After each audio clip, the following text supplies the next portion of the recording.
šildytuvai į Ukrainą. Tai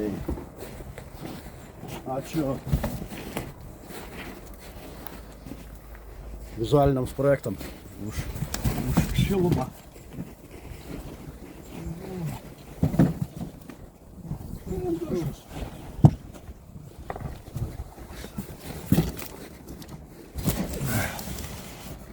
Nu va. Puikiai jau 5 vietoms bus šilta. 5 taškams. O šildysis žmonių daug. Taip.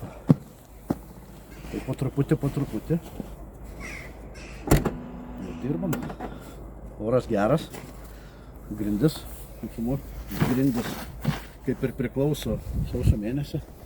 Taip turi būti. Žiemą turi būti sniego ir šalta, o vasarą turi būti daug saulės ir šilta.